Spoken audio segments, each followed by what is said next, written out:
Fam bam, what's good, baby? You know what it is, man. Boogie Balboa. I'm just chilling out in the new neighborhood. Thought I'd freak my neighbors out by shooting a little video outside. You know, what better way to introduce myself?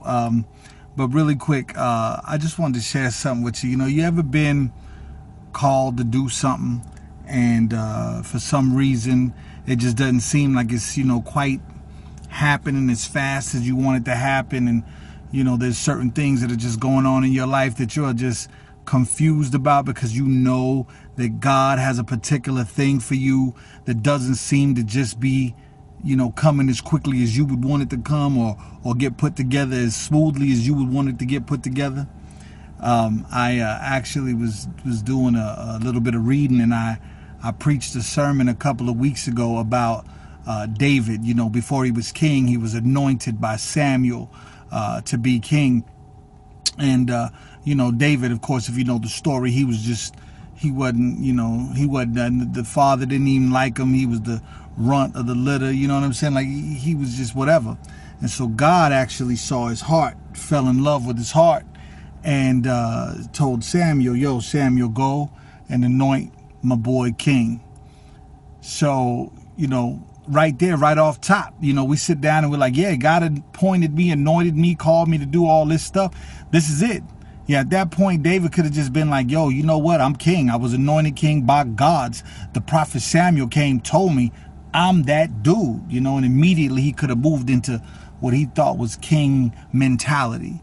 But you know what? That's definitely not the way that it works. I mean, God had to teach him some lessons and open some doors. I mean, immediately his first lesson was he had to go and off Goliath, you know, and then he actually became the captain and then the general of the current king Saul's army. I mean, that's pretty heavy. That's pretty big time, where you know that you're anointed king, but you go and you submit yourself to the current anointed king. You have to sit under that king and actually do some learning. Okay, now this actually made so much sense to me because there's so many people I know, and I put it in a pastor perspective because I know a lot of churches that just seem to be popping up everywhere, and all of a sudden everybody has been called to do something great, you know. But when I talk about background and understand, I've been a victim of this on a regular basis. Or not on a regular basis, but I've been a victim of this before, where immediately it's like, look, this is what God called me to do. I'm that dude. I know I was appointed by a certain prophet that came and told me that this was the God position that God had for me. And immediately I just stepped into my role and into my position without actually sitting under the anointed and appointed current king. Now, the story is long and it's crazy, but there was an opportunity once Saul was trying to kill David, that David actually ran up on Saul in his sleep. And I wish I could share this story because it's an amazing story. But while he stood there, one of the friends, one of the spies that had gone with them said, look, just like God said, your enemies are going to be delivered into your hand. He says, move out of the way, David. He goes, let me just stab him. I'll pin him right to the floor with the spear. He won't even make a move. Now understand, the spy, the person said, just like God said. You know, it's just like us to sit down and think that every opportunity or everything that comes up is something that we should take advantage of right away.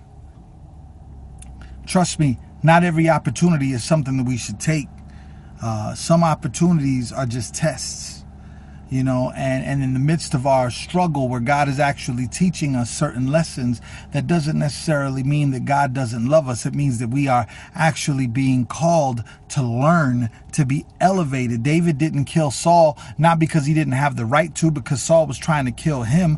But David didn't kill Saul because he said, look, if God's going to move me into my position and into my anointing as king, then he's definitely not going to allow me to compromise my faith because of that thing. And so, you know, I think that's a really good lesson. I mean, if in the midst of you thinking that you are moving and operating in your calling, if you are actually compromising your faith in certain areas, that just might not be God. You might need to sit back, pay attention, and find out who you're going to have to submit to be able to learn how to one day operate in your anointing. That is a big lesson for so many. I'm gonna just leave that there for you, man. All right, I love you guys, man. Fam, busy. I hope my neighbor got a little freaked out because I'm shooting this video. I see him over there checking me out. It is what it is, man. He lived next door to Boogie Balboa now.